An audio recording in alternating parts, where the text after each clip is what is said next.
Welcome back to Generic Expats. Have you ever thought about moving to southern Peru? What would be the advantages and disadvantages of living in this interesting country? Today I bring you the 5 pros and 5 cons of living in Arequipa, Peru.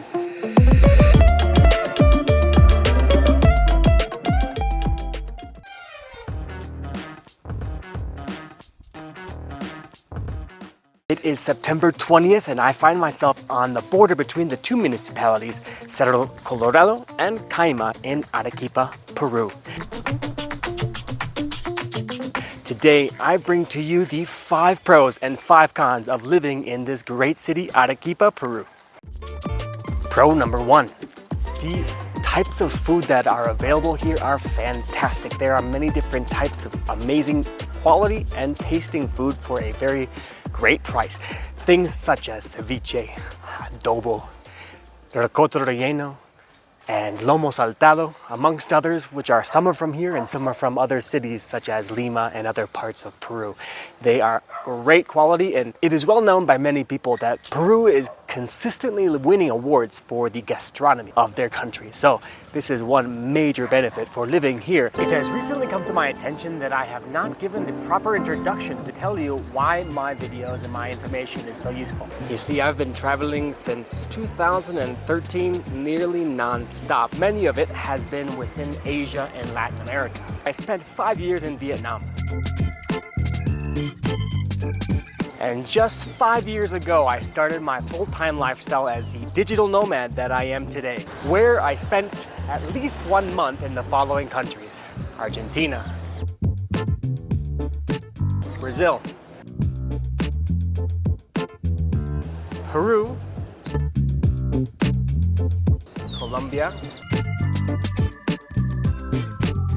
Ecuador, Mexico, Guatemala, and El Salvador.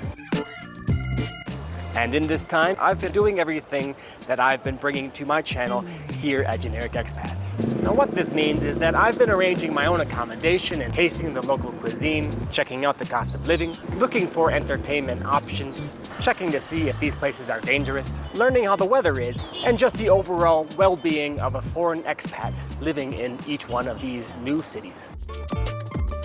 Pro number 2 about living in Arequipa, Peru is the cost of living. This is something that is probably number 1 on everyone's list when they're deciding, should I move to this new place? Should I retire in this new city or country? Giving some examples for the cost of living, we can talk about the food. So for example, in local restaurants, you can find a pretty standard meal for lunch, as lunch is the main meal here, for around the least is usually around 8 or 9 soles, which maybe the standard would be in between 10 and 13 soles. At nicer places, we're talking 18, 20, up to 25, 28 are the pretty nice places here, which is still under $10. It's still around $8. So cost of living for food is fantastic. Accommodation is another part. Very close to where we're sitting now, my apartment is right around the corner and I'm paying a very, very reasonable amount. And comparing it to other countries that I've lived in Latin America, this is by far one of the most affordable. I have a 2-bedroom apartment and I'm paying less than $400 a month. And that includes everything. Another part to think about is taxis and transport. Transport is quite a bit cheaper because the local people use gas in their cars and automobiles and vehicles, even the buses. And this kind of a strange thing to see for the first time, as you can see a big gas tank that they fill up at the gas stations. But in the end, the result is that these taxis and buses are insanely cheap. Taking transport, local public transport, for example, regular buses I take daily, it is 1 sol, and 1 sol is around 25 cents. Taxis from one part of the city to another are super, super reasonable, and it's one of the cheapest places I've ever been in to take taxis, and I think specifically for this type of fuel that they use. The flights, another part of transport, but for tourism. I found some insanely cheap flights to go around the country. For example, from Lima, the capital city, coming here, I spent a mere $28 to come. Of course, this is without checked baggage, but if you were to find a similar flight. I think the flight was around an hour. However, it's cheaper than taking buses in many countries such as the US or Canada. One last thing that's a definite benefit for cost of living is going to central markets. The central markets here have amazing grains that are locally produced, fruit that comes from the jungle and from here in the mountains, meat, and everything you need to have a balanced, healthy diet. You can find these at super reasonable prices in the central markets. I have been going to the market nearest to my house in the Plaza Libertad, the Freedom Market, and there's also many markets around. For example, going to the downtown has San Camilo Market, which is great also for picking up good quality and low cost items. If you're getting value from my dedication to the research, traveling, recording, and editing needed to create the content I produce, please show me your appreciation by hitting that subscribe and like button below the video, as it really makes a difference to me and it motivates me to finish my massive multi-year video series, Motorcycling Alone through Latin America, showing you great undiscovered spots for your future expat lifestyle. It is more than likely that you are a male in your 50s from the United States and you haven't subscribed to my channel yet. Well, let me show you how to do that now.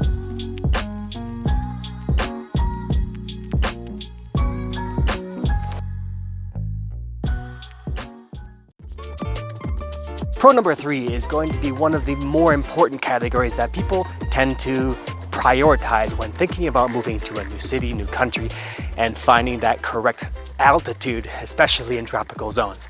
That is the weather. So this city has absolutely amazing weather. I have never been in the rainy season, but I do believe it still is not too intense. The rain is quite light because this is kind of a deserty mountain area.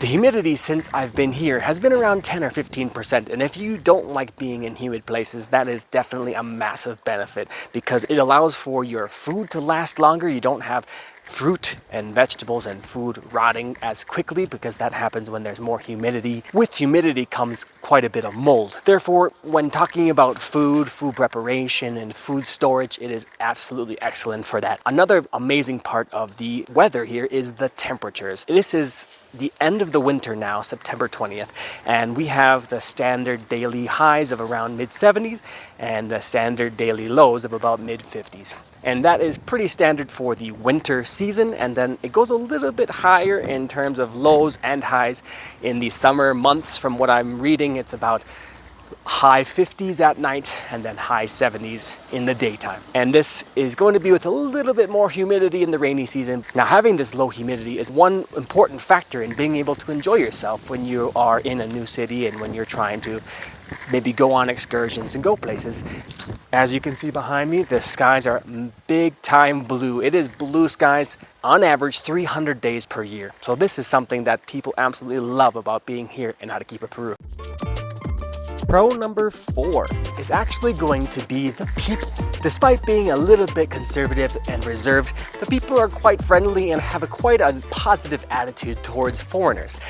If you've lived in places such as Cancun or Rio de Janeiro or very touristy or overly touristy cities, you will know what I'm talking about. I've lived in both, and being in a place that has been exploited too much for tourism makes it so that the locals kind of see foreigners in a different light. Some people say that they think that they feel like a walking bank account, and other people just don't like the constant hassle of local people seeing a foreigner and running after them to try and sell them a service or give them some type of product that they're trying to sell in the street. So having this type of nice attitude towards foreigner is also something that makes life a lot better and more enjoyable. And if you do speak Spanish, you can definitely meet people quite easily because they're definitely interested in talking to you and seeing who you are, what you're doing here. I'm asked that constantly, and since I speak Spanish, I can actually relate my story. Pro number 5 is going to be something that maybe some people don't think about when they're looking for their new city or country to move to, and that is population density.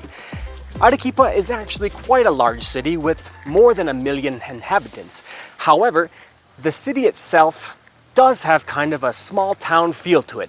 So the population density is not felt like you would feel it in Rio de Janeiro and Copacabana with super huge 8 to 10 to 15 floor high-rises everywhere, or going to places in Asia, for example, in Vietnam when I lived in Saigon. That was the highest population density I've ever lived in. This city, however, has a very nice, comfortable feel where it's a kind of middle ground between being a large city and having a lot of people, services, businesses, restaurants nearby, small coffee shops or mercaditos, like small markets. On the other hand, it's not too overly crowded to the point where you're bumping into people too much and it just feels like it's just too much action and too much energy in the city happening at once.